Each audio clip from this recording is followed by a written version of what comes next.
All right, there we go. W. Astros get a win, 5-0. Cristian Javier, bad mofo.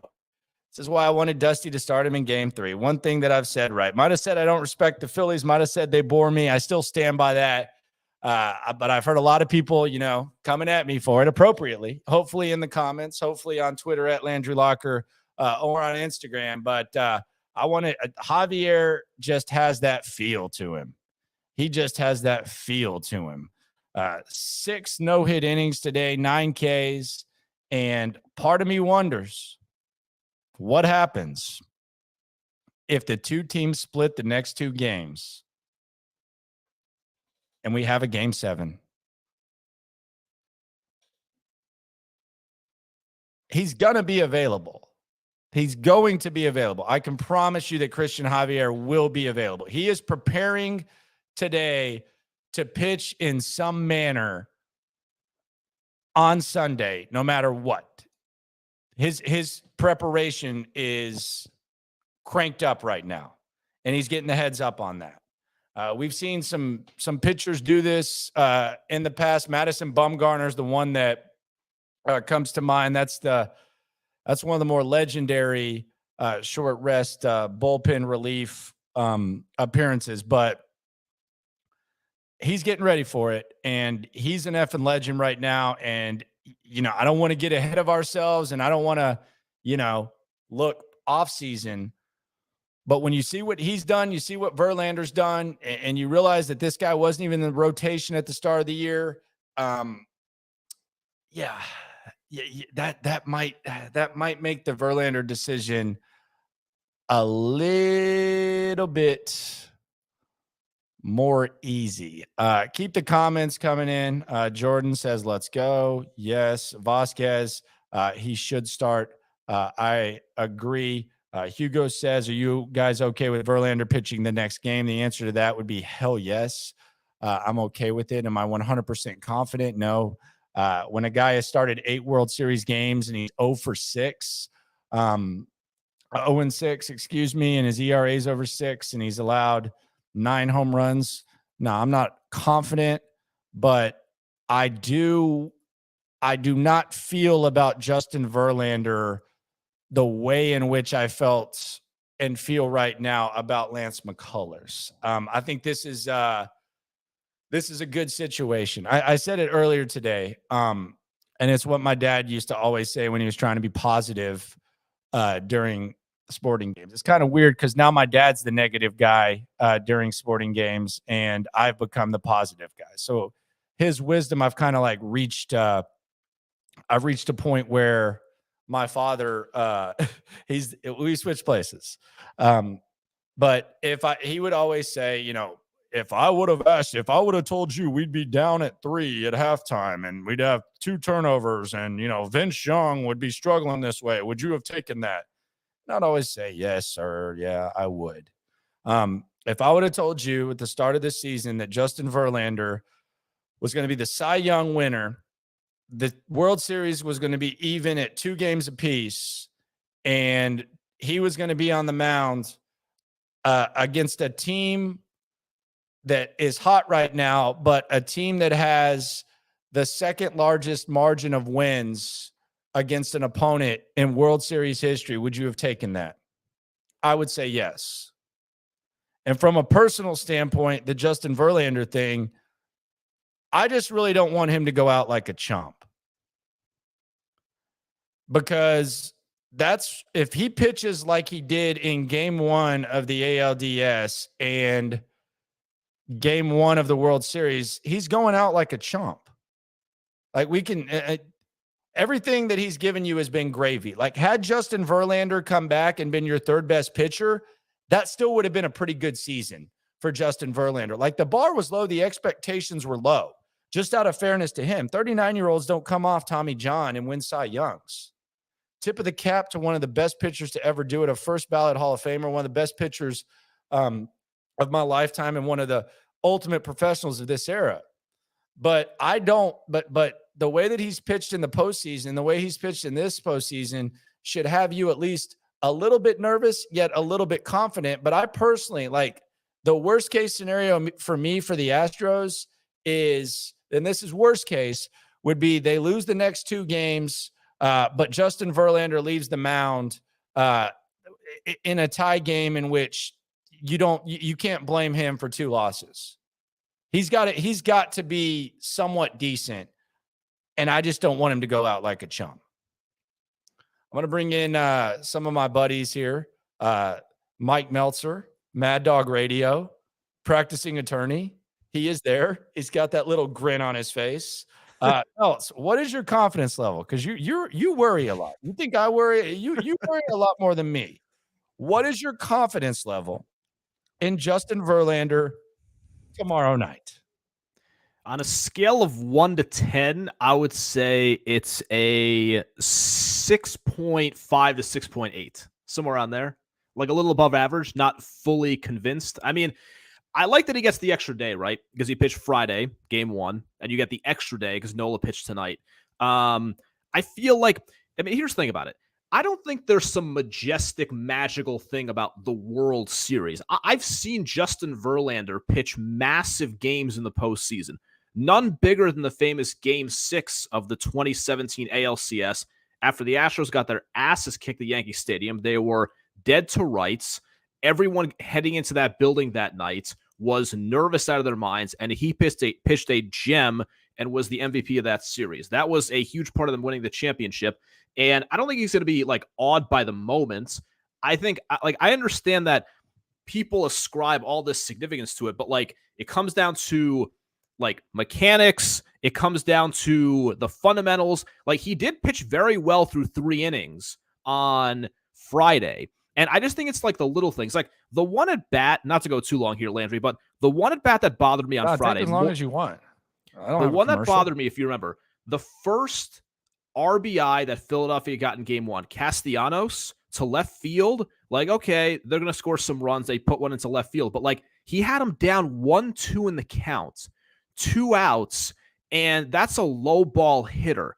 Like the next guy bomb, he like rips a double. Okay, understandable. But don't lose to Castellanos when you're up 1-2 in the count, 2 outs. Like, hit him with a high fastball. Like, I think that's a big lesson of this game. And I'm not saying everyone can do it, but like, I thought Justin Verlander should have relied on the fastball more. He should have relied on the fastball more in game 1. And we saw tonight, obviously different pitcher, but they struggled immensely against the fastball of Cristian Javier. Yeah, they struggled against that, and they've really struggled for the most part with Cristian Javier, they being like opposing hitters the entire postseason. Like, which yes. I brought this up earlier. Like, I don't know if he's going to start. I don't think he's going to start on 3 days rest, but he's stepping on the mound. Like, if there's a game 7, like he's yes. stepping on the mound at some point. Like, it's 100%. Not, it might not be in the first inning. It might not be in the second inning, but he's stepping on the mound in some way, shape, or form, the same way Madison Bumgarner did, the same way a lot of pitchers have. Like, he's going to be on the bump. Yes, absolutely. No doubt about it. If there's a game 7 on Sunday, Cristian Javier will be part of the mix. Absolutely. And Dusty said in the postgame, I actually thought Verducci should have asked Dusty this on the field immediately afterwards. I know it might be weird to ask about a potential game 7, but I think Dusty said that he'd be good for 2 to 3 innings on Sunday. That's perfect. I mean, that's one time through the lineup. Yeah. They haven't figured out. I would have, and look, this is me, and I said it at the time. I said Monday that I would have started Javier game 3 because I just feel like he's their best pitcher right now. Well, it's interesting that in the Yankees series they did the opposite of this, right? They went Javier game 3, McCullers game 4. Well, he got hit with a champagne bottle. That is true. So someone should have hit him with a champagne bottle. Yeah, I don't know. It's interesting because a lot of the people who are but the thing is, it worked. Like that's the thing. Like that. Yes. That's, to me, that's the story. Is that not why it happened? It's that it worked. You had a look at what it looked like, and in that series, like even there, like Javier pitched better than McCullers. You know, so. You did have a look at it, you know, it's not too far-fetched. You did have a look at it regardless of the why. I mean, and I think the big question that will need to be discussed is like, have the Astros, I mean, forget about the first 2 series because they won every game. So, you know, however they got there is fine. But like, did they not showcase this pitcher enough? Like, I'm sure if you're in Philadelphia, you have to be sitting there being like, who the hell is this guy coming in throwing 6? Like, this guy is their game 4 starter. Like, what the hell's going on here?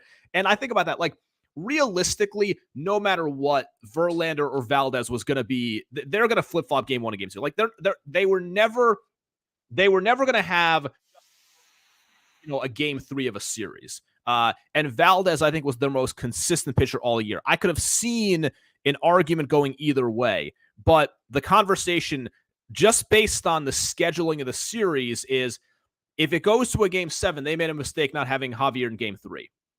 Assuming, and that's a hell of a point that you just brought up, because it did happen against the Yankees, regardless of the why. Like, it did actually happen, and he did pitch better than Lance. Yes. Although Lance was good against Seattle, so I'm not like trying to take anything away from that. Yeah, a lot of it, you know, Joe Sheehan, who I respect a lot, he's one of these like baseball cognoscency people. He was like all over this even before it happened. He's like, the Astros are starting the wrong pitcher in game 3. Cristian Javier should be the guy. He's got the better matchups against this lineup. And I think you saw a lot of that with Lance's reluctance to throw the fastball. They're sitting on the off-speed stuff. It's completely different with Javier in this game 4. Totally different. B. Scott is here, sportsradio610.com. Yes. He covers the games. B. Scott, we're talking about we're just talking about the curious case of Justin Verlander, the confidence level in him, and now we've kind of gotten into that Javier is going to throw if there's a game 7 in some way, shape, or form, and just kind of laying that out. We got a 2 out of 3 series in front of us now, but things are lined up. This is the way the Astros would have want their rotation lined up. And Melty, I actually talked to B. Scott before. I compared this, and I'm not going to say I would have the same confidence level because 2 of the 3 guys aren't pitching as well as you're used to them pitching. But I compared, like, if the Astros had lost this game to 2016 when, the Cubs fell down 3-1 to the Guardians, but the Cubs were the better team and their rotation was set up perfect for 5, 6, and 7. So the Astros still would have had things, set up pretty good for them, kind of like the Cubs did. Not saying they would have come back and won, but you get my point. Yeah. Now, the one big difference is I think that game 5 of that series, because game 7 was in Cleveland. Yeah, they had to go to Cleveland. So you would have had the scenario where it's like, if they had lost this game tonight, it's like, hey, is Philadelphia going to just basically shut the door and go unbeaten at home this postseason? That was one of those dumbass all-star game home field advantages. It's still in 2016. Yeah, that's a good point. Yeah. That was weird. Scott, what up? Yeah. So I wanted to jump in on this Javier thing because I feel like this is an issue of a little bit of like old school baseball plus politics going into why McCullers started this game. Like he's the more experienced guy. And there's some loyalty stuff. Some of the stuff that I think Landry shits on a lot on the radio, like some of the hard old baseball, and even in football, they do it kind of like go with the guy that they like or the guy that's been there before. And then also like the political side of it is just the fact that he makes almost $16 million a year. And so like, I don't know how much that exactly goes into the decision, but to me, it's got to weigh on you. Like you regard this guy in such a way that you kind of just insert him into that role automatically. I even kind of did it, like just kind of assume like, it's going to be McCullers because he's McCullers, kind of ignoring some of the facts that you just point out, Meltzer, about Javier having some of the better matchups. Landry mentioned a little bit earlier how people have been talking about maybe Javier is the best pitcher in this series, period, on either side. Kevin Cash apparently in the middle of the game is texting Ken Rosenthal saying that. And one thing that I didn't realize, and Landry, you mentioned how I go to the games and follow the team as closely as anyone, but one stat that they mentioned on the broadcast that I did not know, but also did not surprise me to find out, was the strike zone stat. Like his opponent batting average for pitches in the strike zone is like 190. and the league average is like 220 something or 240 something or something like that. Like, it's incredible. And it's the exact opposite of what you saw with McCullers, just throwing meatballs in the zone, just, for that any average hitter, a major league hitter could see and drive and do something with. So yeah, like I immediately look back on this and say, yeah, I think I fell a little bit into the cliche of go with the guy who's proven. Yeah, but you're doing that because you know it's going to happen. Yeah, like you're saying that because you know it's going to happen. Yeah, there's some dissonance or some acceptance that goes with it. You're like, okay, you know how they feel about McCullers, so that's what's going to happen. I guess, and maybe that's why I feel likewise. I'm like, hey, Astros, get this thing out of the way because McCullers is probably starting Game 7, and we don't want no part of that experience, man. Let's get Verlander back on the right track and have Framber close that bad boy out. You know what I'm looking at right now? What? I'm looking at the June 25th game when Cristian Javier had the combined no-hitter. Yeah. And Maldonado was catching. And I'm just going to try to come across the audio of what Dusty Baker said after that. Maldi really guided him through it. Oh, yeah, Maldi just really went out there. Melts, you didn't hear it today because you were defending criminals or whatever the hell you defend. Not criminals. Whatever. You were defending whatever. People that feel like they've gotten wronged at work, whatever the hell you defend. Yeah. But, dude, I literally played audio, and I wish I had it in front of me. I literally played audio of Dusty Baker after Framber Valdez's Game 2 start, and unsolicited, they asked him about Framber Valdez, and Dusty just goes, yeah, he did a great job, and Maldi guided him through it the whole time. Just unsolicited mentions Maldi. So then I played the audio of after Vasquez caught the shutout in New York, and they asked him about Javier, and he's like, yeah, he was a little bit high early. He went to the stretch on his own, and he adjusted very nicely and all that. Didn't mention Vasquez at all. Like nothing to mention about Vasquez. Even said he did it on his own. And then they ask him about Vasquez. The next question, they ask him about Vasquez, and Dusty, I shit you not, says, yeah, Vasquez called a good game, but he ends the quote saying, it's great to have two awesome catchers. He even brings it back to Maldi when Vasquez does his thing. Politics. Did Vasquez call a good game tonight? I'm just checking. I don't know. Literally the last time, I don't know if this is the time you're referring to, Landry, but literally the last time I saw Dusty Baker, which is Game 2 at Minute Maid Park, he's talking about, and Framber's brilliant. He's got to get it in there. Got to get the Maldi quote in there. He cannot help himself. He loves Maldi, man. So what's your big issue against Maldi, Landry? Is it that the he's bat not good? is just... He's not that good. He's okay. He's overrated. He's not that good. The pitching staff is good. That's what's good.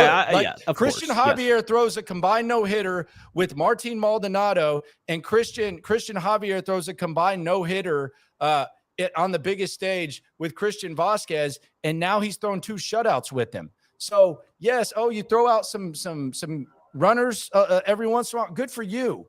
Not all runners from second score. We act like every time he throws someone out that he saves some sort of run. He stinks at batting. He's slow. He's a limited player. Yet every time a pitcher pitches good, I have to hear, well, Maldi called a great game. All right, let's send him to the Rangers and let's see how good that rotation is. This is an all-time deep rotation.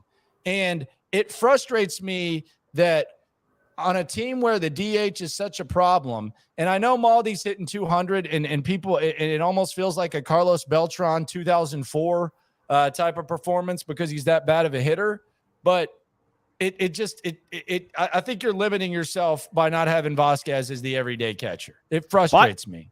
Also, by the way, I have seen enough of Aledmus Diaz. I know where this is going. As Matt Douglas would say, get Aledmus Diaz off my television screen. Enough. Why was he out there? But why was he even out there today? What's the deal with that? They do. They did. I'd rather have Mancini because at least there's they even did it the last game. Like David Hensley goes out there and gets a hit, and they pinch hit for him late in the game.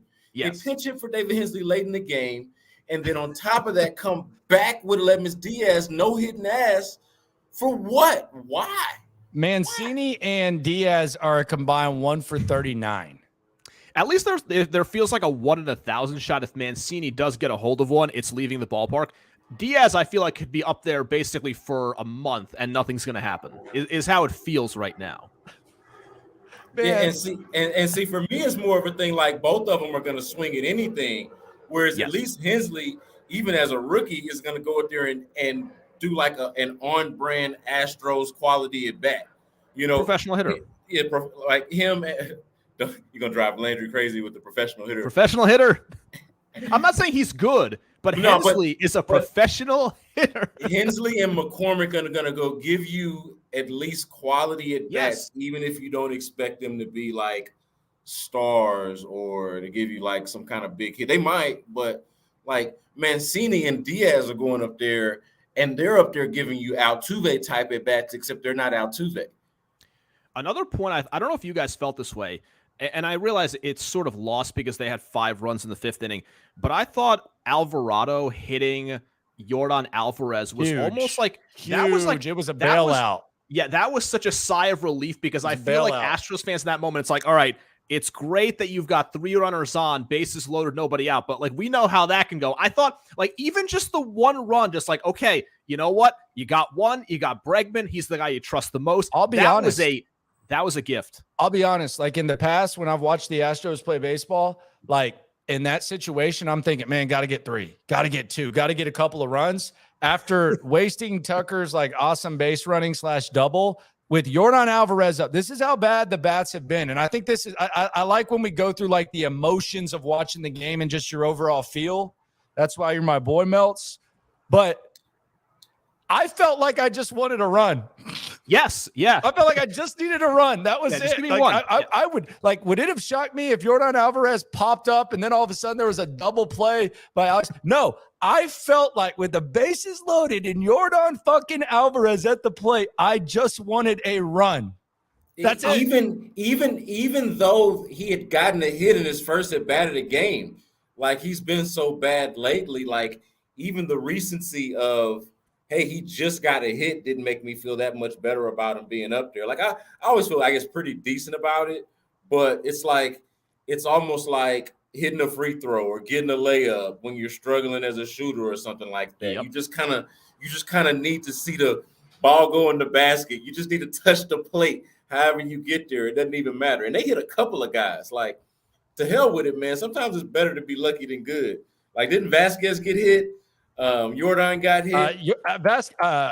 Vasquez got hit. Yes. Yeah. Yep. So it's like, hey, man, we'll take him how we can get him. You know. Hey, Diaz tried to get hit in his defense. I wasn't mad at Gilmore, that. But then he swung at a 3-0. Because that's who he is. That was hilarious. Because that's who he is. Yeah. Well, I mean, what do you mean? Like, that's who he is. That's what he did today. So did he just forget who he was when he tried to get hit? Like he tries to get hit, and then it's like, oh, you know what? I'm gonna swing 3-0 now. It feels like he's scared of the moment. What's better, getting hit or a Diaz swing? What's more productive? At this point, getting hits. Yeah, no question. Yeah, maybe they don't catch it. Maybe they don't call it. You know, I was telling one of my coworkers this morning. This is the kind of game that I felt on the road down 2-1. You got to be playing this game with a lead. That's why that at bat by Alvarez, the hit by pitch, was so important. Plus, obviously, Bregman and what they did with the 5. Like, this was the kind of game, like, you did not, even if Javier was pitching very well, if you fell behind 1-0, like, I want to be leading this kind of game on the road down in the series. The inability to get a run on the Tucker thing, it felt like, oh, God. Like, that felt like an oh, crap moment for me. Yep. Like, that was where I was like, oh, man, is this going to happen again? Yeah, 100%. I mean, there are some similarities to what happened last year in the ALCS. I feel like people have totally forgotten about this, but they won game 1, they lost game 2, and then they got bludgeoned in game 3, and it was like, oh, God, they ran into a hot Red Sox team. They're at Fenway the next 2. What happens if this series just ends? They win a tight game 4, and then Fromber takes them home in game 5 and they win the series. Like, people forget the emotions of the city when they went to Fenway, they lost in game 3, and everything looked like it was going completely downhill. Yeah. That happened only a year ago. People forget that. Yeah, it definitely happened. Cody Stutz is here. B. Scott, keep going, man. No, I was just gonna say they left 8 runners on base.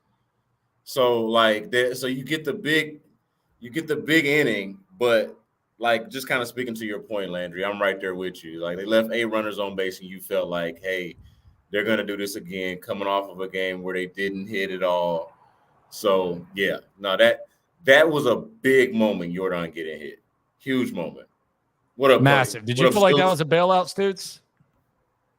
No, that's Alvarado totally made a huge mistake, and then the Astros were able to pile on and capitalize on top of that. That's one of their best bullpen guys. That's a guy that they bring in. Think about Hector Neris. Hector Neris has come in twice here in the playoffs with the bases loaded. He didn't hit a guy. He went out there and got the out.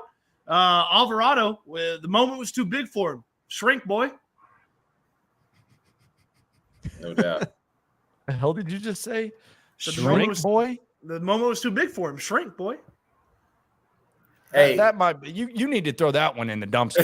Goodness gracious. I'm workshopping it. Goodness. Yeah. Good Lord.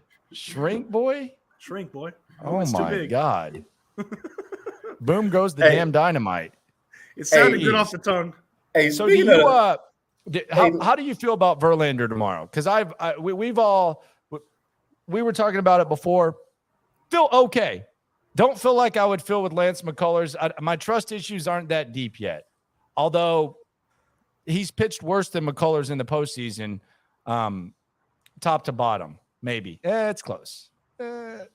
Cody, whatever. 1 to 10. 1 to 10 confidence in Verlander. Yeah, 1 to 10. I'm at like a 6, 7. I'm a 6, 6, 7.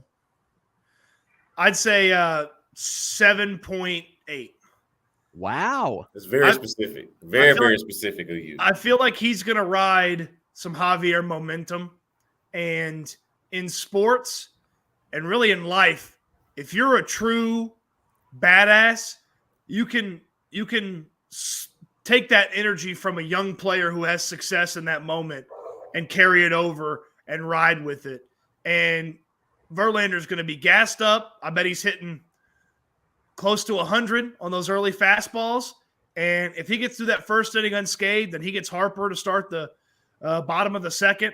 That's going to be a fastball pumped in there, challenging that guy and just trying to set the tone early. I feel like Verlander can feed off this energy really well. If he's really that dude, if he's really the Hall of Famer, the badass, I know all the World Series stats, his worst World Series pitcher ever, yada, yada. But if you're really that dude, you feed off that energy that Javier just brought to this team. How long do you think the leash is? I think that's a big question based off of how Verlander pitched and how McCullers pitched. Like that's what I wonder is how long is the leash? How much is too much if it starts to go south?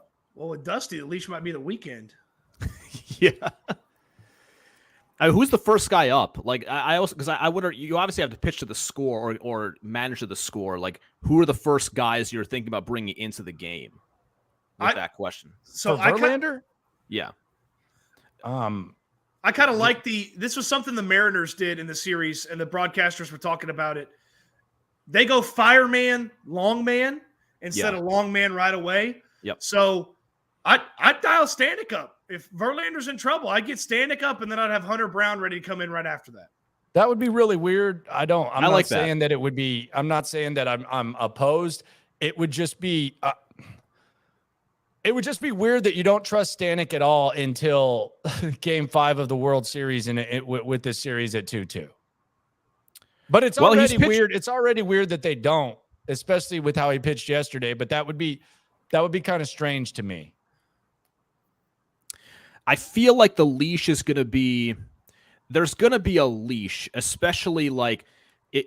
Assuming the game's reasonably close, I don't think Dusty is going to allow what happened on Monday or Tuesday to happen again. That can't happen. But I do like the idea of the Stanek, Brown, or I don't know, the confidence level in Garcia, but he'd be another option as well. What is the confidence level in Garcia? See, I gotta have Garcia for 7. I got to have Garcia on standby for 7 along with Javier and all them. But this is game Everybody's on 5. standby. It's a swing game. Like you got Fromber in game 6 at home. All right. What about then- what about Neris and then Brown, and then it just get you to 7, 8, 9 with you with trust Abreu. Brown more than Brown more than Cha-Cha? Sure do. Yeah, Cha-Cha gave up a home yeah. run. Brown's got better stuff from a velocity standpoint. The Phillies don't like this hard stuff. They took Lance's soft stuff and put it over the fence. They don't like this hard stuff. They don't like Stanek pumping 100. They don't like Javier challenging them. That's why I like Verlander kind of getting juiced up off this going in tomorrow. They don't like this hard pitching, man. Yeah, that's also why I like Stanek even more so than Neris in the scenario that you point out, Cody. Like, if you're going fireman and then long man, I like Stanek in that role. I'm actually cool with just going straight to the long man, kind of the more traditional roles. I like everybody kind of going in the roles that they feel most comfortable with. So you're telling Hunter Brown to go out there and give you length. You're telling Stanek to go out there in the 7th or whatever it is. I guess I'm just a little bit more comfortable with that. But if you're gonna do it the other way, Stanek to me has got to be the guy. And it's weird the way they've been using them. Like, we're talking, we're throwing it out there, but we know damn well that's not what they're gonna do. Because we don't really have a good beat for how they view the Stanek matchups anyway. Because we haven't really felt the rhyme or reason for how they're does it utilizing depend what the Stanek. sheet says? The mystery sheet that Dusty talks about? What the hell does the damn sheet say? I don't know. I mean, it says that Luis Garcia makes more sense in the 10th inning than Ryan Stanek. I know that. I know that's what he said. The sheet said. The other weird part about tomorrow is, what do you guys think about the Phillies pitching Syndergaard? Like, is that going to be viewed as the gift of all gifts, considering their other option here? Like, Syndergaard hasn't pitched since the 22nd. He hasn't pitched into the 6th inning since October the 1st. I feel like he is a giant wild card heading into tomorrow night. It's a bullpen game anyway. I mean, he probably won't pitch long. And they were going to have to. They weren't going to be able to avoid that game forever. They've already benefited from being able to kick that can down the road and to get this far anyway. And they were going to have to do that one way or the other. I do still think it's an interesting question though, because you also still have Wheeler on. Is it normal rest now? Because bonus day. Yeah, bonus. Yeah. With the rain out. But point being, though, Wheeler could pitch tomorrow. Yeah, right? and I know that they're not doing that, I guess, because they like giving him the extra day or two if they can. But my sense is that I feel like it's kind of a gift to the Astros. Like, who the hell knows what's going to happen? But I'd rather face Syndergaard for whatever it is, an inning, 2 innings, 3 innings, whatever it's going to be, as compared to Zach Wheeler the second time around. I mean, at this point, I think the Astros can touch up about anybody but Suarez at this point. They can actually touch up anybody except like the random guys the Phillies don't want to throw out there, who seem to come in every game and throw like 5 innings of shutout baseball. But my confidence level in the bats is, I think that mid, as the kids say.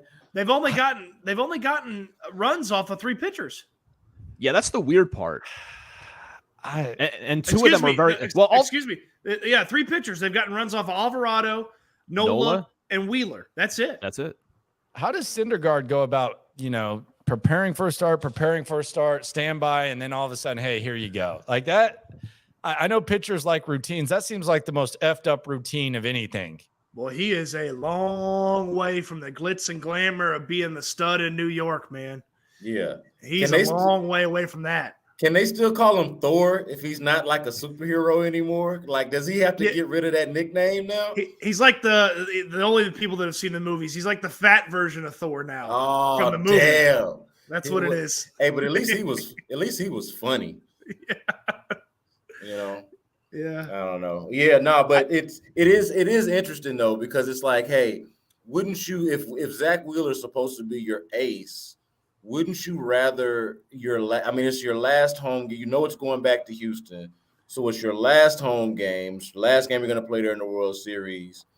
Shouldn't you go down with your ego? Like, sink or swim with your ace. It just seemed like it make more sense than going with Syndergaard to me. Like I agree, but if it was 3-1, Wheeler'd be out there. But with it being 2-2, Really? if it was 3-1, Wheeler would be out there. Well, I mean, if they're it was, talking about him. If it was 3-1, if it was 3-1 Astros, Wheeler would be out there. They wouldn't leave their best because it's do gun or in the die. bullet. What if it was best gun in the bullet? What if it was 3-1 Phillies if they had won tonight? They would still save Wheeler. I feel like. Okay. Yeah, because Thompson talked after the game, game 2, I guess it was when he pitched, about his velocity being down because he's like fatigued and shit like that. So yeah, they like to. Okay. Yeah, they like to get. Well, that's why they started him in game 2 and not game 1. Right. So you're right about that. Yeah. His numbers are like way better with like an extra day or 2 of rest. Yep. Man, tomorrow would have been a very depressing day if the Astros would have lost the World Series in 5 to the Phillies, and the Texans would have become the biggest roast victim of the night on Amazon. Because if you don't think Al Michaels and Kirk Herbstreit are going to roast the Texans tomorrow when they see the seats and all the drama and stuff, man, you obviously haven't listened to them very much on Amazon. I'm very curious about this. Not to go too inside baseball. I am fascinated by the Landry Locker Thursday nights. That's what fascinates me. So here's what I'm going to do. I'm going to go judge tailgates. Okay. I'm going to go, instead of watching the game in the press box, I'm going to go in the suite. And I'm just going to post up and I'm going to watch both games at once. Okay. And that's what I'm going to do. I typically like to be in the press box, but I want to be able to see a TV and see people that are interested. And then I'm going to go down the locker room, do the interviews, and I'm going to do the ultimate Houston sports postgame show right here afterwards when I get home. Although if Brandon Cooks isn't going to play, do I really need do we really need a locker room interview at this point? Like, who do you want? Like, you want me to get these one-on-one interviews are getting tougher and tougher. Like, hold on. I got to mark attendance already. I'm taking attendance tomorrow. Who's there and who's not there? I'm marking attendance. Mr. I don't have Locker, a choice, but like the one-on-one interviews are like tomorrow is an attendance day. Yeah, let me know if Jonathan Grenard is back. if Malik Collins has his helmet, dude. And these poor Texans, like. You have to laugh. Like their whole like thing for this is like, oh, we got some red helmets on. Awesome, dude. Like, yeah, that was a big August thing. Yeah, I like the helmets, but man, you're facing it. I'd much rather they debut him against the Jags. You know, like debut him against the Jaguars or the Commanders, or I don't know, the Commanders a road game. Like, debut them against somebody that you actually have a chance to beat. You know, the other thing. Well, they probably thought before the year they had a chance to beat Philly. Dude. Well, it's also Thursday night. That was a failed thought process. Texans were the biggest victims, and it was already going to be kind of a lowly attended game. They're the biggest. The Astros and Texans. I don't know which team in town benefited the least from that postponed game. Because the Texans at least had the Astros on an off day. And instead, now they're playing at the exact same time. Oh, you know how the jokes are going to be. Oh, full house today. Oh, at least the Astros are playing. Oh, look at this. Like, you know what it's going to be. And it wasn't supposed to be that way. Wasn't supposed to happen. I've been at NRG at some weird games. Like I was there Christmas 2017 where I felt like it was legit 88% Steeler fans. That vibe tomorrow is going to be fascinating. Like I'm intrigued in a weird way by the whole thing. I wonder how many Philadelphia people had this kind of organized and set up on the off chance they could be in town on Thursday, watch Game 6 on Friday, and be in town in the weekend in case there's a Game 7. I wonder how many Philadelphia people who were either coming in or we're planning to go are now like, screw this, I'm staying home. I'm not even going to Houston. Cancel my flight. It's, screw my tickets, whatever. Couldn't it go the other way, though? Like if they were planning to go and if maybe they're expecting the series has got to go back to Houston, maybe now it's a trip. Like it's a double fisted. I can go to the Eagles game and then catch game 6 and 7 on the back end. Right, but it was supposed to be off day Thursday, game 6 Friday. Yeah, it was supposed to be the perfect week if you were a Philly fan. It was supposed to be today was game right, 5 right. instead of game 4. Yeah. So the Texans could at least, whatever. It's embarrassing that Amazon's here. It's embarrassing that there's nobody in the stands, but at least you're not competing with the most beloved team in the history of the freaking city. Like these poor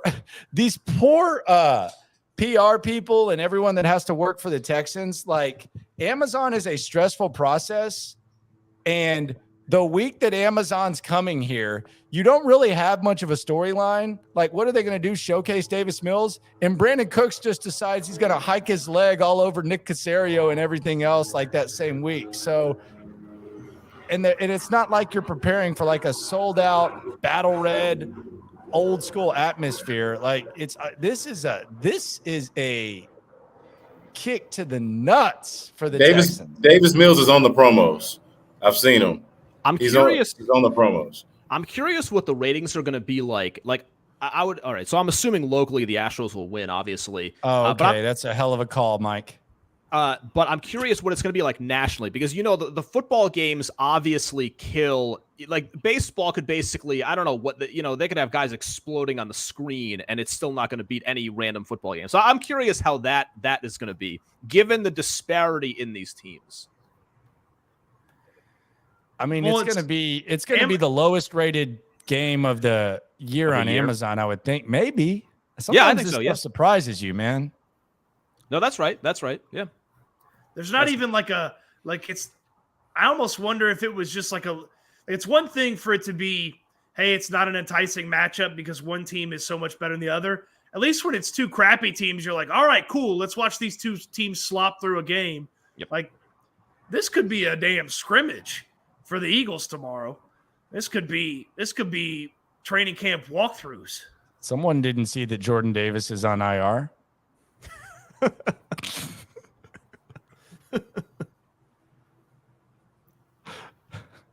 Is that a shot at me? I don't know. No, I'm just I'm just trying to act like that's a big thing for the Texans. The Texans are going to benefit from that. You know what I was thinking about a minute ago?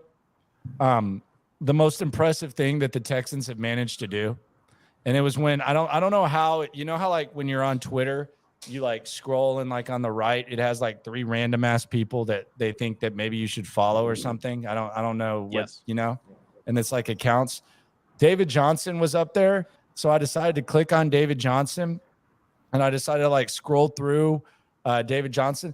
Dude, this guy's working out every day, ready for his next opportunity. Like we all think David Johnson is like, dead, just counting his money. Dude, this sumbitch is like posting work. And I don't mean that disrespectfully, but this SOB is like putting out workout videos and talking about how he's in shape. He's like putting a picture of the scale and he's down to 218.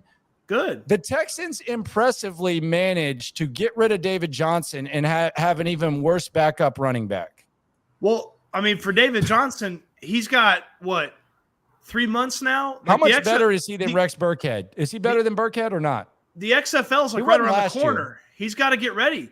Like you think he's going to play in the XFL? If David Johnson plays in the XFL... The Rock's going to call him any day now. We need you down in San Antonio. You're the newest member of the Brahma Bulls down in San Antonio, David. Dude. He looks like he's in good shape. I can't argue with that. He always did. He looked like when he was in good shape when he was here. Yeah, he was never really out of shape, was he? He was the best looking dude out there and with a t-shirt and shorts on. Philip Lindsay and Buddy Howe got jobs. That man doesn't have a job. He ain't getting one anytime soon. Man, XFL. What if David Johnson's in the XFL? I'd watch. He might be the 4th or 5th best player on his running back depth chart. What do you guys? We look up and see David Johnson and Will Fuller in the XFL, or is Will Fuller just done? Is he just going to do the video game thing or whatever? He's done. Is he a streamer? Is that what he's doing? I heard somebody on the right. Maybe it might have been. Maybe it was Sean or Seth or I don't know. Somebody was talking about he's going to invest in video games now, or get some type of video gaming company. Huh? You know what the weird part is? Like, you make that much money to be investing? I was wondering the same thing. He got a $10 million deal for that 1 year, right? Last year. Yeah, Like, and he was a first. Yeah, he round got pick, his option picked up the week after they traded for him, dude. Yeah. This He's is got what- a $2 million bonus. This is what I don't get. Less than 2 years ago, so remember, like, he played the Thanksgiving game 2020, and then we had the news about the suspension. Like, this dude put up nearly 900 yards and 8 touchdowns in 11 games. And 2 years later, for whatever reason, he's not in the league. With all these teams like Green Bay, you're like, God, can you put any, like the Ravens, like, can you put any receivers anybody's heard of on the field? And Will Fuller is just like MIA. Yeah, that's a good point. That's a good point. Why is he not in Green Bay or in Baltimore? Well, This has to be a Will Fuller thing. It's well, got to is be there a Will something Fuller else thing. going on? Because remember how weird it was when he left Miami, like for personal reasons, like in the middle of nowhere, and then he didn't play the rest of the year. I wonder the same thing about Didn't he Isaiah not play? Coulter all the time. Will Fuller's actually accomplished, though. Isaiah Coulter, famously drafted before Darnell Mooney and Donovan Peoples-Jones. These are the kind of anecdotes that Cody is the best at. He spent some significant time on the Bears practice squad and was a good culture guy. Okay. I know this for a fact. So Culture. tomorrow, if y'all had to guess who's the DH, I'm gonna go Hensley. It better be Hensley or we riot. Yeah, I'm gonna go with Hensley. If Dusty had in any cojones, it'd be Vasquez. Yeah, that's what he should do. It should be Vasquez. Well, That Vasquez should would be the catcher. scare me. Yeah, no, Vasquez should catch. Yeah, Vasquez- that would scare me. He should should. catch. He should catch. There's no chance he's catching. He should catch, but there's no chance. You know my favorite stat of the postseason, right? The Astros haven't given up a run with Vasquez behind the plate. Yeah, but that's just 32 scoreless innings, no big deal. A lot of different pitchers, Brown an inning, Montero, 5 innings from Garcia, Brown another 2 innings, Stanek an inning, Abreu, Presley, Javier, sprinkling some Javier for a long time. But Vasquez Garcia is 2 for 2 in the postseason. 2 starts, 2 on-field interviews afterwards.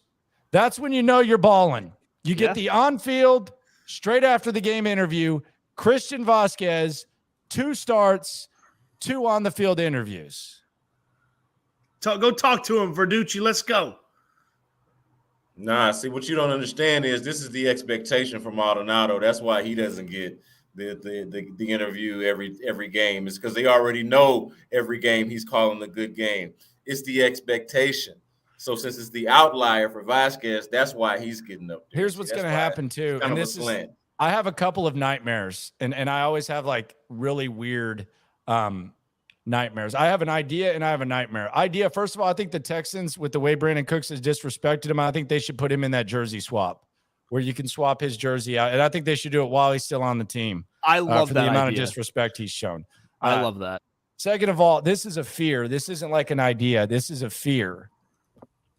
Man, as happy as I would be for Dusty, and I said today, if Dusty didn't start Vasquez at catcher, then I was rooting against him, and I was hoping he lost the World Series because he didn't deserve it. So I'm still pulling for Dusty, dude. You know how annoyed I'm going to be during the parade when he's just sitting there serenading Martin Maldonado for like 4 minutes.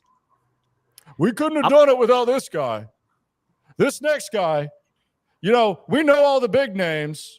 This is the MVP of this team right here.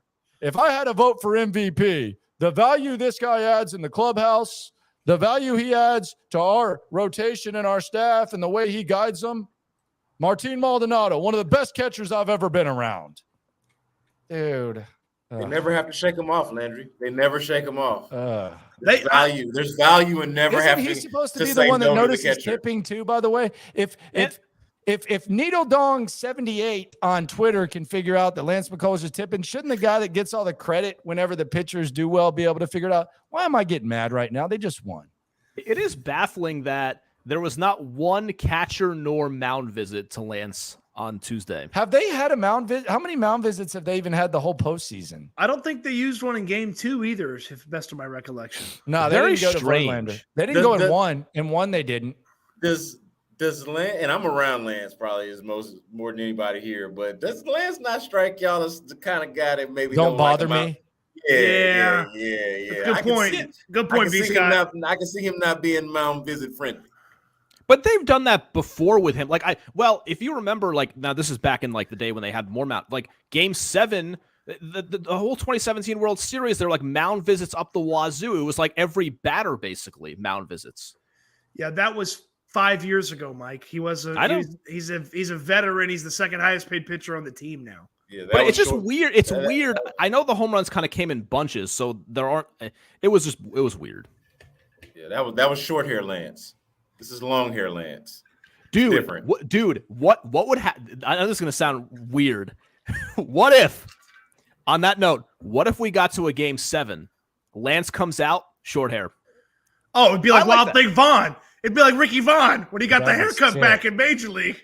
That would increase my confidence in Lance by a full point. Whatever would be on Sunday. What is your point at right now? It would be.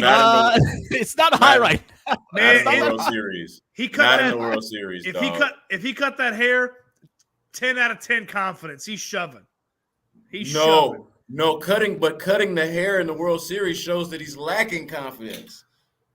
Shows that he wants to kind of change it up a little bit. No, shows he wants to throw it back to 5 years ago where he started Game 7. That's reaching. He took care of business. Is that confidence or is that reaching?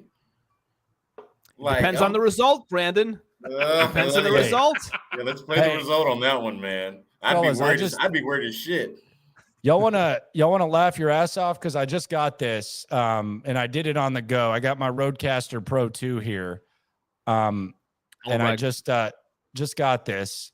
Adam Spillane sent this to me. Y'all wanna laugh your ass off? Oh boy, here we go. What do you think it is? It's got to be Dusty randomly bringing up Maldonado. No. Any other guesses? That was my first guess. Oh wait, I know we were actually guessing something that Spillane sent you. Yeah, something that Spillane. I asked for it though because I heard it was said, and I'm gonna have some fun with it tomorrow. I should cheat and see if I could have found it if he sent it to me too. Nope, he didn't because I asked specifically. Stumped. Meltzer's gonna love this. This is right up Meltzer's alley. I'm not trying to put pressure on you, Mike. Boy, I don't have a clue.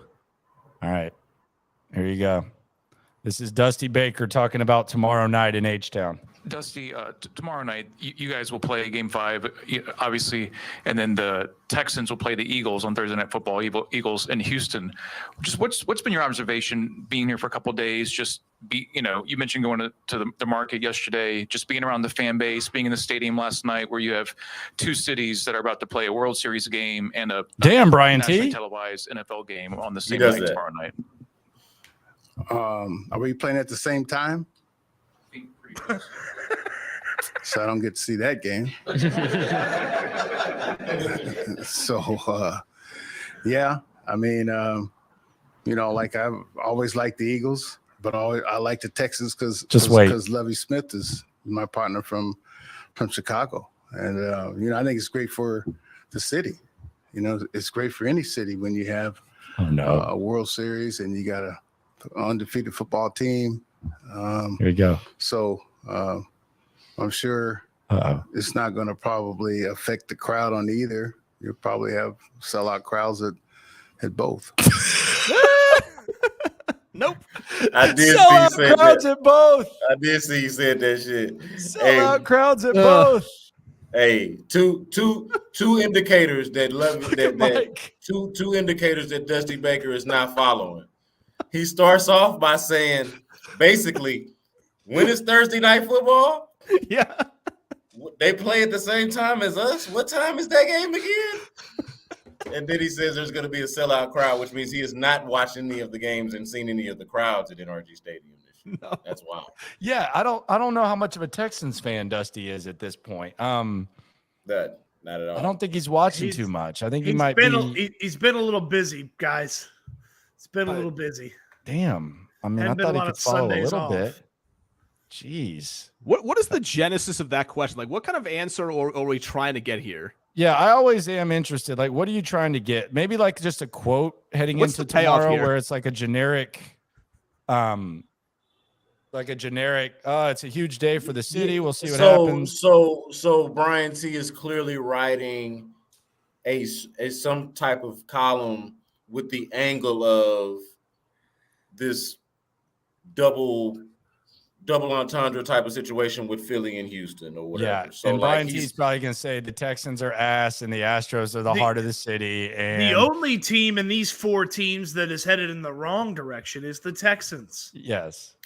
Yeah, that's it'll probably be where dramatic. the question's coming from. That would be the angle, yes. Yeah, that's it. And he'll be at Lovie Smith on Friday, and he'll be like, Lovie, last night the Astros won Game 5 while you lost 46-0 to Philadelphia. What do you think it means to the city that both those games occurred at the same time? And then Lovie will get some flippant answer. And then or he'll follow up with something like, what do you think is the significance of the failure of this franchise over the past decade or so? Like it'll be something like it's like totally just shit. Like the last 4 years have been awful. Like some big picture. What do you have to say about it? The Astros are playing for the World Championship for the 5th time now, and the Texans have never played for an AFC championship. What does that mean for the franchise? Lovey, you got one of the most controversial owners in sports and one of the worst franchises in Cal McNair and the Houston Texans. Jim Crane, one of the best owners in sports. He's done a great job the last 6 years. You guys have been the laughing stock. Brandon Cooks is ticked off. The entire city is embracing Houston. And quite frankly, there's empty seats in stadium, and the Astros have sold out most of their games this year. What does that mean to you as coach of the Texans? When does it change? The Astros won the World Series, and you guys are competing for the number 1 overall pick in the NFL draft. Do you realize the dichotomy there? Man, poor Lovey. And also, poor Lovey. Brandon Cooks has put Lovey in a tough spot now. How so? I mean, he went up there and said he was out for personal reasons, and then Brandon Cooks goes on Twitter and is basically saying that everyone there is liars, and he has a mysterious wrist injury, non-injury. I've never seen injury report wrist non-injury related. Those are personal reasons. I've never seen wrist non-injury related. I've seen absent non-injury related. I know how the Texans solve this Brandon Cooks issue. I know how they do this. How do they do that?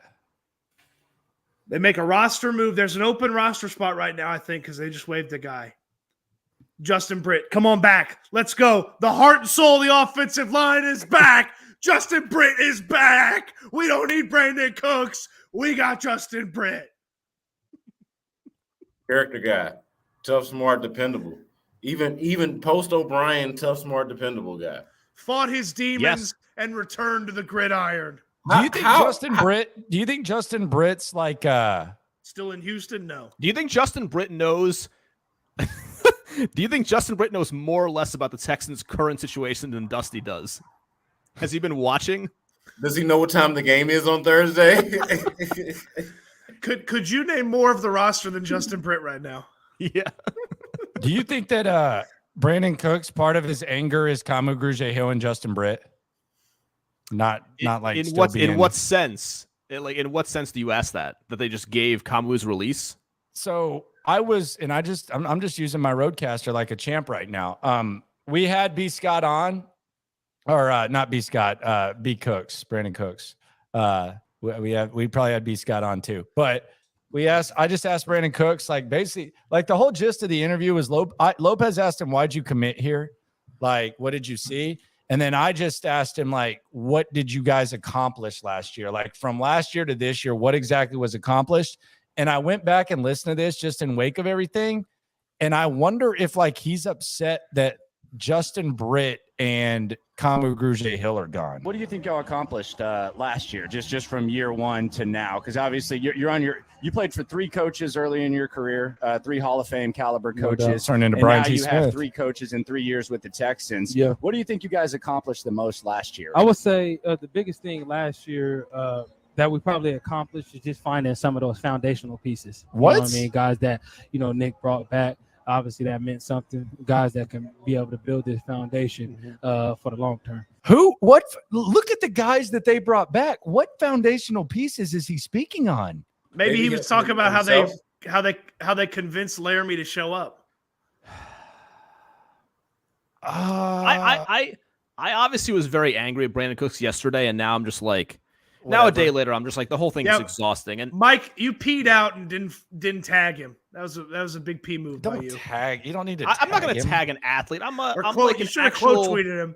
You should have quote tweeted him. Nah, no, that's another thing. That's a weird. If they move. say something to you, they say it, and if you come across me, ask the question. That's fine, but you don't try to bombard their mentions. Yeah, I'm not going to do that. Yeah, that's me inserting him into his story. This is just my own deal. Like my content is the way that I think about it. Dude, you're class, dude. Well, me and Mike are even on the scoreboard for the What week. is that towel over your right shoulder, by the way? Did you leave your rag out or something? What's going on there? When you eat on the couch, you got to have a towel to wipe your face off. I'm just checking, bro. It's a kitchen towel. What'd you eat? That's not a disqualifier. What? That's filthy. That's filthy. You got to put kitchen towels on your mouth. It's to prove. You can throw some bitch away if you need to. I mean, look, it's a towel that I would comfortably put on my face. Fair. Okay. Yeah. There we go. Is there any other major takeaway we need to get before we get out of here and get ready for God, it's a big day tomorrow. It is a huge day tomorrow. I'm with you, Mike. I'm fascinated by this whole Texan scene tomorrow. For real. I think this is kind of historic to me. It really is. Like I can't think of a game. I mean, it's bizarre, I was actually, bro.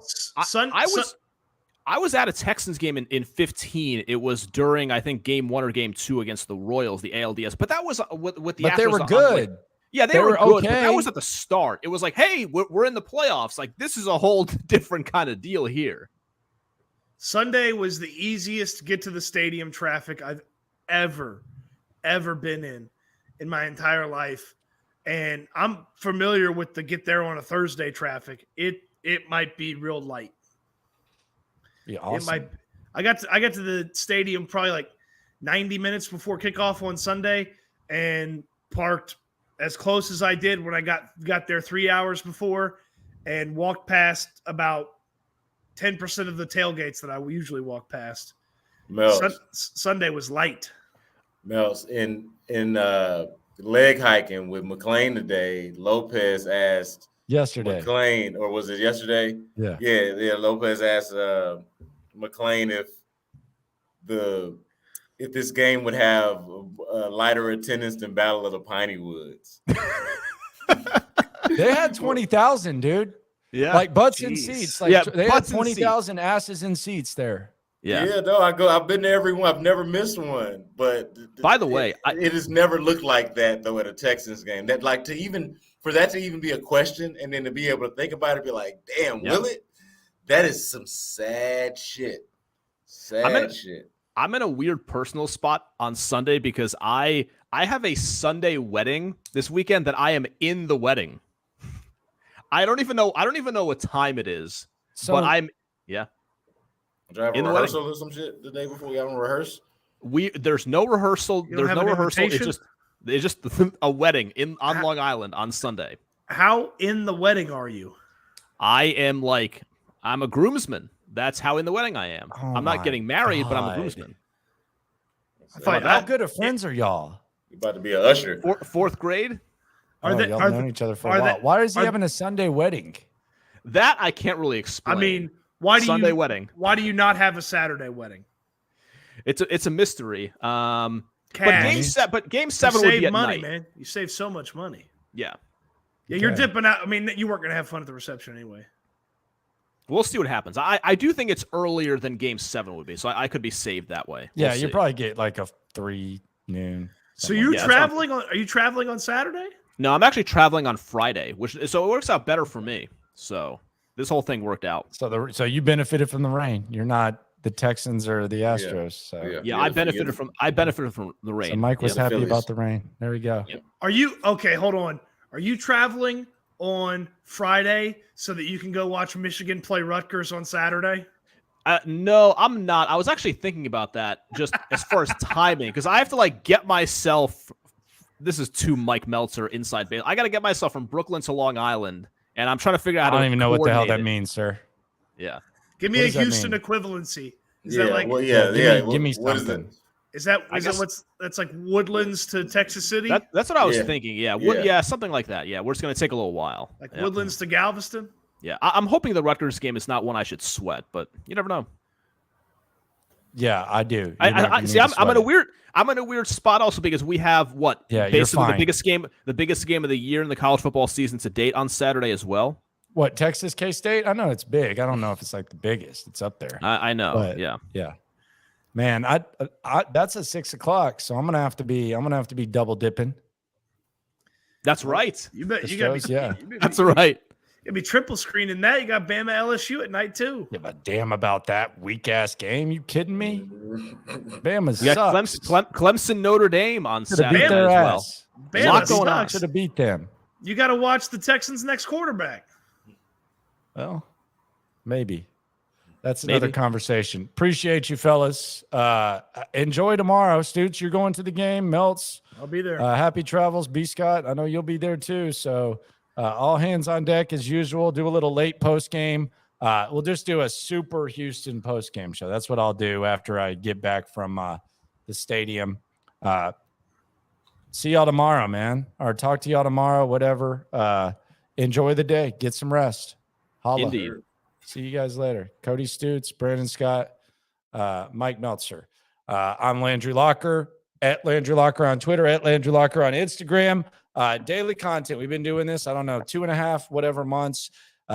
Subscriptions appreciated. Subscribe. It's obviously free, but just being sure to put out this daily content, entertain with you guys, and no days off on it. Even if it's just like a short video, when I first asked someone about this, they just said, hey, don't worry about like the pretty backgrounds right now. Don't worry about all that. Just basically, speaking of which, I turned my light off, but just go ahead and basically get it out every day. And that's what I'm trying to do. So appreciate y'all. Remember, enjoy tomorrow. Be safe. If you got to call off work Friday, do it.